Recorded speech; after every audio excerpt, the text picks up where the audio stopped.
Hi, everybody. Today we're going to talk about the biggest mistake I see when people are trying to fast. And it's not just a mistake that regular people make. People in studies do the same mistake. And we're going to talk about it coming right up. What's the biggest mistake that I see? Hands down, the number one mistake is eating too much when you start eating again. So let's think about what fasting is. When you don't eat for a period of time, say you're only eating one meal a day. So by dropping those few meals, what you want the body to do is switch fuel sources. Remember that when you're feeding, your insulin goes up and you tell the body to store food energy, which is calories. You store those calories as body fat. When you fast, you allow the insulin levels to fall, and that's a signal for the body to start using some of those stored calories because nothing's coming in from your mouth. So you're still having a so-called caloric deficit when you measure what you eat compared to what you burn. But so what? That's the whole point of fasting. Suppose your body is normally burning 2,000 calories a day and you eat one meal a day, and in your one meal you eat 1,000 calories. You are in a caloric deficit because your body is going to have 1,000 calories from your food, and it's going to take 1,000 calories from the stores of body fat to make up those 2,000 calories. And that's the reason why your body doesn't need to lower its metabolic rate, because it's allowed to take the calories out of storage. If you're keeping your insulin levels high by constantly eating, even if you eat 1,000 calories, if your insulin levels are high, you cannot access the calories in your body fat. It's like having money in the bank, but the bank is closed. You can't get the money out. So if you're taking 1,000 calories in, but your insulin level's high, then your body can only burn 1,000 calories. And that's when people notice that their metabolic rate starts to fall. We went over in last week's video about the most important concept in weight loss, understanding that the hormones are really the key. The most important hormone is insulin, and fasting is simply a way to allow those insulin levels to fall, so that when you're having a caloric deficit, you're able to make up that deficit from your body fat storage. Just like the bank that's closed, you're allowing the bank to open so that you can take out that stuff that you stored.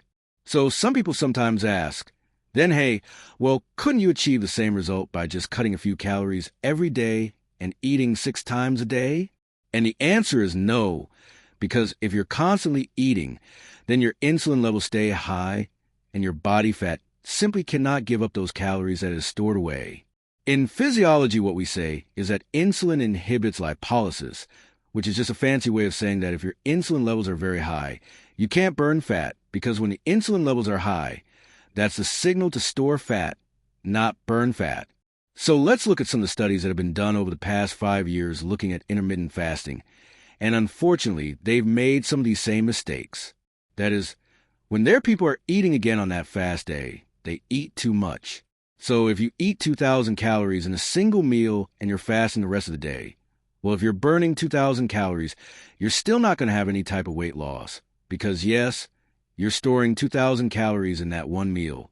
The rest of the time, you just release it for the rest of your body. So practically, when you want to fast, what you want to do is tell people to eat, for example, one meal a day, then on that meal try and eat as normally as possible. You have to reframe your mind and say, look, when you skip breakfast, when you skip lunch, you want to take that meal out of your body fat, and therefore your dinner meal is going to be as normal as possible. Yes, you may eat a little bit more, but you shouldn't be eating all the calories that you would normally eat in a day. You shouldn't be eating the equivalent of your 3 meals plus snacks all in one sitting, because that's not going to let you lose weight. So let's look at some of the studies. In 2017, there was a study published in JAMA Internal Medicine, which was a randomized controlled trial, and it looked at 2 groups of people and randomly assigned them to either fasting or was assigned to continuous calorie restriction. So the fasting group had a fast day where they were only eating 25% of their calories, and then on their other day, they were going to make up by eating 125% of their normal calories. The other group used daily calorie restriction, which was 75% of normal. So they were eating about 1,500 calories every single day.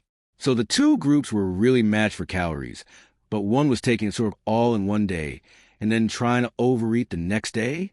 And you can see the mistake here, because your fasting is really a time that you're supposed to be allowing your body to eat its own body fat. So if you're going to store excessive amounts on the day that you're not fasting, well, you're just going to use up the excess that you put in. So that doesn't make any sense. And therefore you wouldn't expect to find any difference between the two groups. And unfortunately, that's exactly what they found.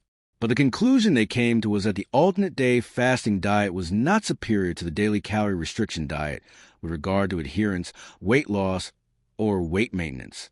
And the problem is that the way they did the fasting in the study was not the way that you would fast in a weight loss clinic in a clinical setting.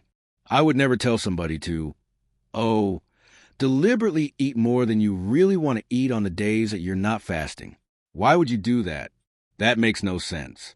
You're going to store those calories. You're going to gain weight. There's nothing magical about the fasting period. It's a way for you to switch from burning the food energy to burning the fat energy that's carried in your body fat. So you do have to allow your body to eat the meal from its body fat. So if fasting is a good alternative to allow you to create the situation where your insulin is falling and you're able to release body fat calories, then hey, why does it matter? The key is to understand that you have to eat normally when you do resume eating and not try to overeat. And they made much the same mistake in this more recent study, which was just published, also in JAMA Internal Medicine. And it also was a randomized controlled trial of 141 participants.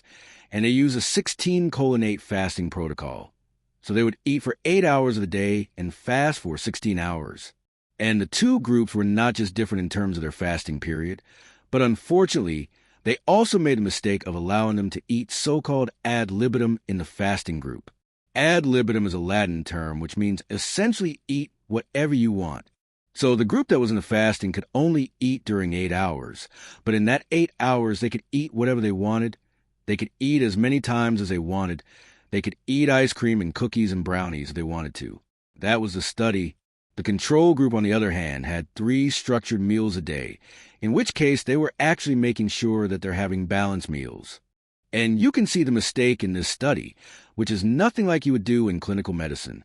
There's 2 real issues here in weight loss. One is the foods that you eat. You can't be eating cookies and brownies if you want to lose weight. Like, everybody knows that. But the other issue is how often you eat. So those 2 issues are now being changed.